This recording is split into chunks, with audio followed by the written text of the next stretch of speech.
حدیث قدسی میں آیا ہے کہ اللہ تعالیٰ فرماتے ہیں میں اپنے بندے کے گمان کے ساتھ ہوں، جیسا وہ میرے متعلق گمان رکھتا ہے میں ویسا ہوتا ہوں، اور میں اس کے ساتھ ہوتا ہوں جب وہ میرا ذکر کرتا ہے۔ چنانچہ اگر وہ اپنے دل میں تنہائی میں میرا ذکر کرتا ہے تو میں بھی اپنی تنہائی میں اسے یاد کرتا ہوں، اور اگر وہ کسی مجمع میں میرا ذکر کرتا ہے تو میں بھی اس کے مجمع سے بہتر مجمع میں، فرشتوں کے مجمع میں اس کا ذکر کرتا ہوں۔ ایک اور حدیث میں آیا ہے کہ رسول اللہ صلی اللہ علیہ وسلم نے فرمایا، کیا میں تمہیں وہ عمل نہ بتلاؤں جو تمہارے اعمال میں سب سے بہتر ہے اور تمہارے مالک پروردگار کے نزدیک سب سے زیادہ پاکیزہ ہے اور تمہارے درجات کو سب سے زیادہ بلند کرنے والا ہے اور سونے چاندی کہ اللہ کی راہ میں خرچ کرنے سے بہتر ہے، اور اس سے بھی بہتر ہے کہ تم اپنے دشمن سے میدان جہاد میں مقابلہ کرو اور پھر تم ان کی گردنیں کاٹو، وہ تمہاری گردنیں کاٹیں۔ صحابہ نے عرض کیا، کیوں نہیں یا رسول اللہ، ضرور بتلائیے۔ آپ نے ارشاد فرمایا، وہ عمل اللہ کا ذکر ہے۔ ایک اور حدیث میں آیا ہے کہ رسول اللہ صلی اللہ علیہ وسلم نے فرمایا، کوئی صدقہ عمل خیر اللہ کے ذکر سے افضل نہیں۔ ایک اور حدیث میں آیا ہے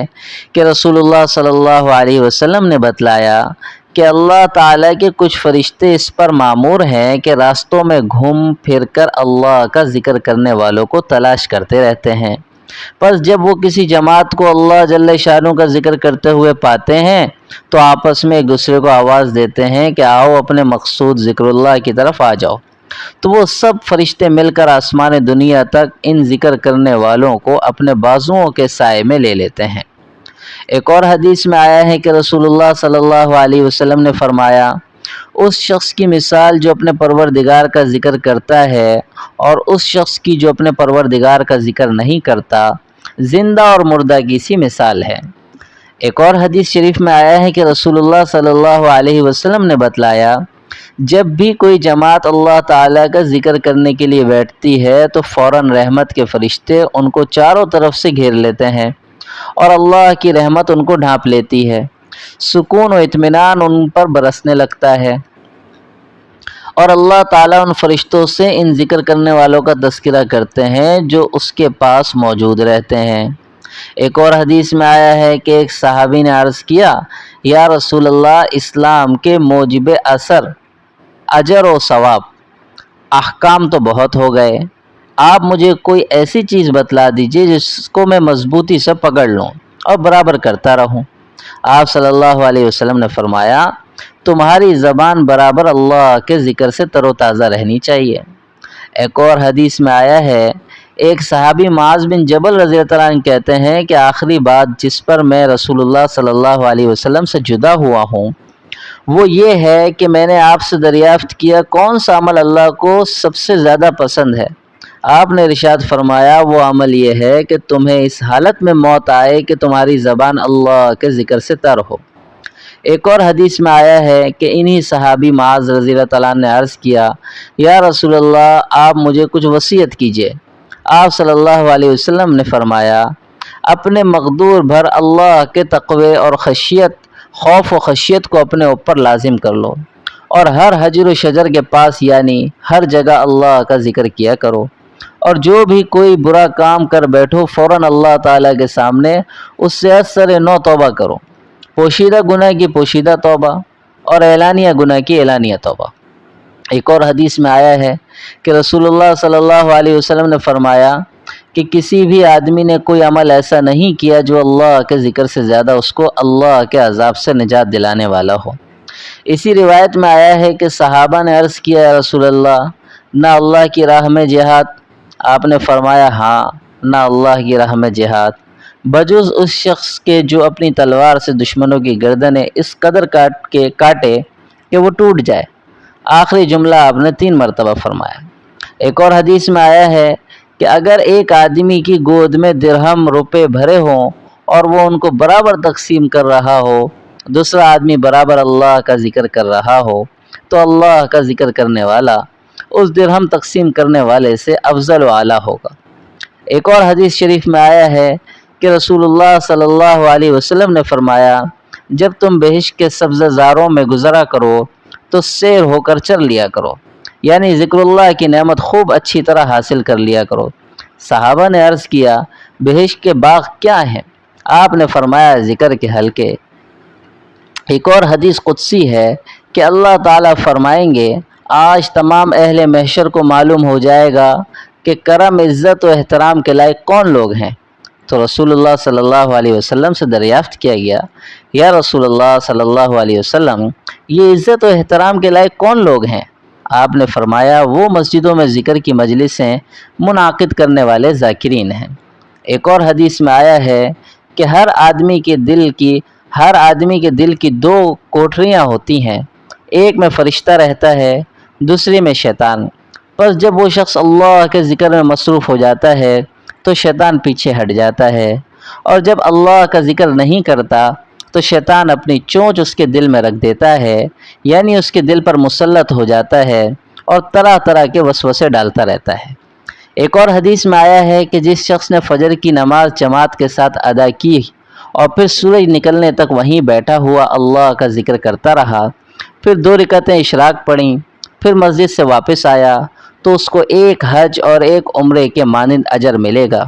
پورے حج اور عمرے کا پورے عمرے کا۔ اسی روایت کے دوسرے الفاظ یہ ہیں، وہ ایک حج اور ایک عمرے کا اجر لے کر مسجد سے واپس ہوگا۔ ایک اور حدیث میں آیا ہے ذکر اللہ سے غافل لوگوں کے ماحول میں اللہ کا ذکر کرنے والا اس مجاہد کی مانند ہے جو میدان جنگ سے بھاگنے والوں کی جماعت میں ثابت قدم رہا۔ ایک اور حدیث میں آیا ہے جو کوئی جماعت کسی بھی مجلس میں جمع ہوئی اور اللہ کا ذکر کیے بغیر وہاں سے منتشر ہو گئی تو یوں سمجھو کہ وہ ایک مردار گدھے کی ناش پر جمع ہوئے تھے اور اسے کھا کر منتشر ہو گئے، اور ان کی یہ مجلس قیامت کے دن ان کے لیے بڑی حسرت اور افسوس کا موجب ہوگی۔ ایک اور حدیث میں آیا ہے کہ جو شخص بھی کسی راستے پر کسی کام کے لیے چلا اور اس اثناء میں اللہ کا ذکر نہیں کیا تو یہ غفلت اس کے لیے حسرت و حرمان کا موجب ہوگی، اور جو شخص بھی اپنے بستر پر لیٹا اور اس نے اللہ کا ذکر نہیں کیا تو یہ غفلت اس کے لیے حسرت و حرمان کا موجب ہوگی۔ ایک اور حدیث میں آیا ہے کہ ایک پہاڑ دوسرے پہاڑ کو اس کا نام لے کر آواز دیتا ہے کہ اے فلاں پہاڑ، کیا تیرے پاس کوئی ایسا آدمی گزرا ہے جس نے گزرتے وقت اللہ کا ذکر کیا ہو؟ تو جب وہ جواب میں کہتا ہے ہاں تو وہ خوش ہو جاتا ہے اور اس کو مبارکباد دیتا ہے۔ ایک اور حدیث میں آیا ہے کہ اللہ کے نیک بندے وہ ہیں جو اللہ کے ذکر کے لیے سورج، چاند، ہلال اور ستارے اور سایوں کی دیکھ بھال رکھتے ہیں اور ہر وقت موقع کے مناسب اللہ کا ذکر کرتے ہیں۔ ایک اور حدیث میں آیا ہے قیامت کے دن جنت والے کسی چیز پر افسوس نہ کریں گے بجز اس گھڑی کے جو ان پر گزر گئی اور اس میں انہوں نے اللہ کا ذکر نہیں کیا۔ کاش اس گھڑی میں بھی ہم اللہ کا ذکر کرتے اور اس کا بھی اجر و ثواب پاتے۔ ایک اور حدیث میں آیا ہے کہ تم اتنی کثرت سے اللہ کا ذکر کیا کرو کہ لوگ تم کو دیوانہ کہنے لگیں۔ ایک اور حدیث میں آیا ہے کہ رسول اللہ صلی اللہ علیہ وسلم صحابہ کو حکم فرمایا کرتے تھے کہ وہ تکبیر اللہ اکبر، تقدیس سبحان الملک القدوس اور تحلیل لا الہ الا اللہ کی تعداد کا خیال رکھا کریں اور انہیں انگلیوں پر شمار کیا کریں۔ فرمایا اس لیے کہ قیامت کے دن ان انگلیوں سے دریافت کیا جائے گا اور انہیں قوت گویائی دے کر بلوایا جائے گا، اور وہ بتلائیں گی کہ کتنی تعداد میں تکبیر اور تقدیس و تحلیل کی تھی۔ ایک اور حدیث میں آیا ہے کہ رسول اللہ صلی اللہ علیہ وسلم نے عورتوں سے خطاب کر کے فرمایا تم تسبیح سبحان اللہ، تقدیس سبحان الملک القدوس اور تحلیل لا الہ الا اللہ کو اپنے اوپر لازم کر لو، کبھی ان سے غفلت نہ کرو کہ تم اللہ کی رحمت سے فراموش و محروم کر دی جاؤ۔ ایک اور حدیث میں آیا ہے کہ حضرت عبداللہ بن عمر رضی اللہ عنہما فرماتے ہیں کہ میں نے رسول اللہ صلی اللہ علیہ وسلم کو سیدھے ہاتھ کی انگلیوں پر تسبیح پڑھتے ہوئے دیکھا ہے۔ ایک اور حدیث میں آیا ہے کہ رسول اللہ صلی اللہ علیہ وسلم نے فرمایا کہ مجھے صبح کی نماز کے بعد سے سورج نکلنے تک اللہ کا ذکر کرنے والے لوگوں کے ساتھ بیٹھنا اس سے زیادہ پسندیدہ ہے کہ میں حضرت اسماعیل علیہ السلام کی نسل کے 4 غلام آزاد کر دوں اور اسی طرح میں ان لوگوں کے ساتھ بیٹھوں جو عصر کی نماز کے بعد سے سورج ڈوبنے تک اللہ کا ذکر کرتے رہتے ہیں۔ یہ مجھے اس سے زیادہ محبوب ہے کہ 4 غلام اولاد اسماعیل کے آزاد کر دو۔ ایک اور حدیث میں آیا ہے کہ رسول اللہ صلی اللہ علیہ وسلم نے ارشاد فرمایا، تنہا سفر کرنے والے سبقت لے گئے۔ صحابہ نے عرض کیا، یا رسول اللہ، یہ تنہا سفر کرنے والے کون لوگ ہیں؟ آپ نے فرمایا، کثرت سے اللہ کا ذکر کرنے والے مرد اور عورتیں۔ اسی روایت کے دوسرے الفاظ میں ہے، اللہ کے ذکر کر کے شیدائی، یہ اللہ کا ذکر ان کے گناہوں کے بوجھ ہلکے کرتا رہتا ہے، چنانچہ وہ قیامت کے دن اللہ کے دربار میں ہلکے پھلکے ہو کر آئیں گے۔ ایک اور حدیث میں آیا ہے کہ رسول اللہ صلی اللہ علیہ وسلم نے بتلایا کہ اللہ تعالیٰ نے حضرت یحییٰ بن زکریا علیہ السلام کو 5 باتوں کا حکم دیا کہ وہ خود بھی ان پر عمل کریں اور بنی اسرائیل کو بھی حکم دیں کہ وہ بھی ان پر عمل کریں۔ راوی نے پوری حدیث بیان کی، یہاں تک کہ حضرت یحییٰ علیہ السلام نے کہا کہ میں تم کو حکم دیتا ہوں کہ تم کثرت سے اللہ کا ذکر کیا کرو، اس لیے کہ اس ذکر کرنے والے کی مثال اس شخص کی سی ہے جس کے تعاقب میں دشمن انتہائی تیز رفتاری کے ساتھ نکلا ہو اور وہ شخص بھاگتے بھاگتے ایک محفوظ قلعے تک پہنچ گیا ہو اور اس میں پناہ گزیر ہو کر دشمن سے اپنی جان بچا لی ہو۔ بالکل اسی طرح اللہ کا بندہ اپنے دشمن شیطان سے اللہ تعالیٰ کے ذکر کے سوا اور کسی چیز سے اپنے کو نہیں بچا سکتا۔ ایک اور حدیث میں آیا ہے کہ رسول اللہ صلی اللہ علیہ وسلم نے ارشاد فرمایا، خدا کی قسم، دنیا میں کچھ لوگ نرم و گزار بستروں پر لیٹ کر بھی سونے کے بجائے اللہ تعالیٰ کا ذکر کیا کرتے ہیں، انہیں اللہ تعالیٰ جنت کے اعلیٰ درجات میں داخل فرمائیں گے۔ ایک اور حدیث میں آیا ہے کہ رسول اللہ صلی اللہ علیہ وسلم نے ارشاد فرمایا کہ بے شک وہ لوگ جن کی زبانیں ہمیشہ اللہ تعالیٰ کے ذکر سے تر و تازہ رہتی ہیں، وہ ہنستے ہوئے جنت میں جائیں گے۔ ایک